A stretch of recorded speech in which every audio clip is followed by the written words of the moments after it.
Thank you. I just wanted to announce that unfortunately, because of the vote schedule, Representative Kilmer, the co-chair of the Dutch caucus, is not going to be able to join us for his remarks, and so we will ask the ambassador to bring this event to a close. I just want to add my very heartfelt observation that I really have been touched today by the Dutch, by our honorees, by the spirit in this room, and of course, above all, by the spirit of Anne Frank.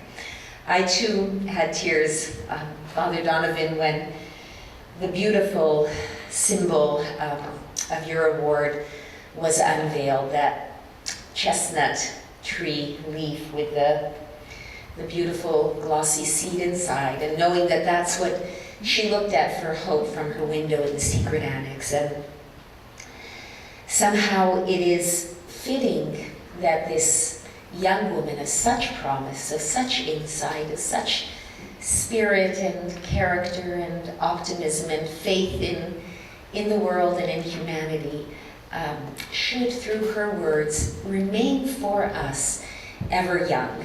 Because I think that part of what Anne is saying to us is, do not, whatever the circumstances of life, whatever the tragedy and the terror and the challenges that you face, do not lose that ability that we all had when we're young, and some of us still have, to see the hope, to see the good in each other, and to see and understand our own duty and potential to be a force for good and for positive change in the world.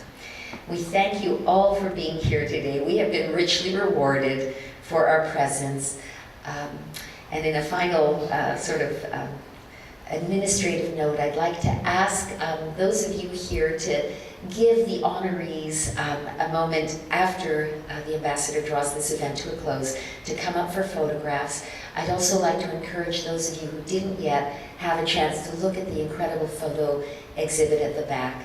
And I very much hope we will meet again together here next year.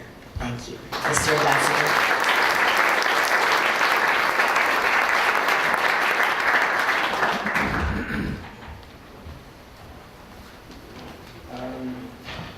Thank you, Katrina. At the end of the ceremony, there are two things that come to mind for me. First of all, that we made the right choice. It's always when you make a choice and say, okay, I want to acknowledge somebody's work. It's wonderful to see that you made the right choice. Not only by studying your organization, but the words that you said, the encouragement that you gave to us, hands this up. Secondly, it comes to mind that most of us here are people of privilege. We live sheltered, privileged lives. And Frank lived for 2 years in the Achterhuis.